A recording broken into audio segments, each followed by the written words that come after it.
రైతు భరోసాపై cabinet sub committee భేటీ అయింది. Deputy CM Bhatti Vikramarka ఆధ్వర్యంలో సమావేశం జరుగుతోంది. రైతు భరోసా అమలు విధి విధానాలపై సమావేశంలో చర్చిస్తున్నారు.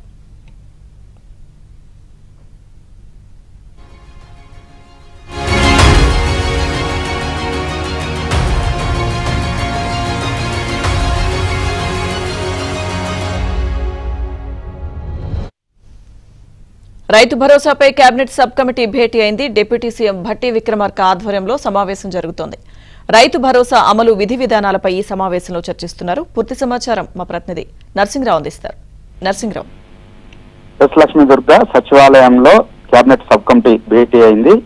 డిప్యూటీ సీఎం భట్టి విక్రమార్క నేతృత్వంలో ఈ సబ్ కమిటీ సమావేశం జరుగుతుంది. ఈ సమావేశానికి మంత్రులు దుద్దిల శ్రీధర్ బాబు, తుమ్మల నాగేశ్వరరావు, అదేవిధంగా పొంగులేటి శ్రీనివాస్ రెడ్డితో పాటుగా వ్యవసాయ శాఖ అధికారులు కూడా ఈ సమావేశానికి హాజరయ్యారు. ప్రధానంగా ఈ సమావేశంలో రైతు భరోసాను అమలు చేయడం కోసం అవసరమైనటువంటి విధి విధానాలను ఖరారు చేసేందుకు ఈ సమావేశం నిర్వహించారు. ఈ సమావేశంలో ప్రధానంగా విధి విధానాల ఖరారుపైనే చర్చిస్తా ఉన్నారు. వాస్తవానికి రేవంత్ రెడ్డి సర్కారు ఈ వచ్చే జనవరిలో వచ్చే సంక్రాంతి తర్వాత రైతు భరోసాను అమలు చేయాలనేటువంటి ఆలోచనతో ఉంది. అందుకోసము ఎవరికి రైతు భరోసా ఇవ్వాలి, ఎన్ని ఎకరాలు ఉన్నటువంటి రైతులకు రైతు భరోసా ఇవ్వాలి అనేటువంటి దానిపైన విధి విధానాలు ఖరారు చేయడం కోసం ఒక సబ్ కమిటీని ఏర్పాటు చేసింది భట్టి విక్రమార్క నేతృత్వంలో.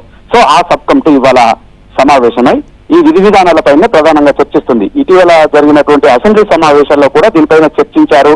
సభ్యుల అభిప్రాయాలను కూడా తెలుసుకున్నారు. ఎవరికి ఇవ్వాలి, ఎవరికి ఇవ్వకూడదు, ఎన్ని ఎకరాల వరకు ఇవ్వాలి, కండిషన్ ఏమైనా పెట్టాలా లేదా, అభిప్రాయాలు చెప్పాలని చెప్పి ప్రభుత్వం దానిపైన చర్చ పెట్టి అభిప్రాయాలను విపక్షాల నుంచి కూడా కోరింది.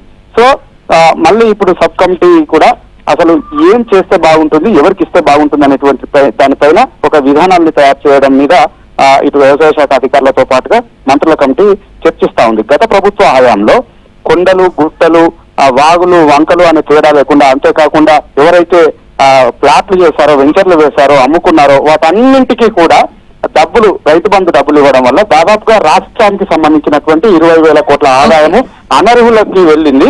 సో అలాంటి వాటిని కంట్రోల్ చేయాల్సినటువంటి అవసరం ఉంది కాబట్టి విధి విధానాన్ని రూపొందించాలని చెప్పి భావిస్తా ఉన్నారు. సో ఆ విధి విధానాన్ని ఈ రోజు ఖరారు చేసి ప్రభుత్వానికి సమర్పిస్తే ప్రభుత్వము వచ్చే కేబినెట్ సమావేశంలో ఆ విధి విధానాలకి ఆమోదం తెలిపి ఈ వచ్చే సంక్రాంతి నుంచి రైతు భరోసాని అమలు చేయబోతా ఉన్నారు. అందులో భాగంగా ప్రతి ఎకరాకి 7,500 చొప్పున ప్రభుత్వము రైతుల ఖాతాలో పెట్టుబడి సాయం కింద వేయబోతా ఉంది. Right, thank you Narsing Rao.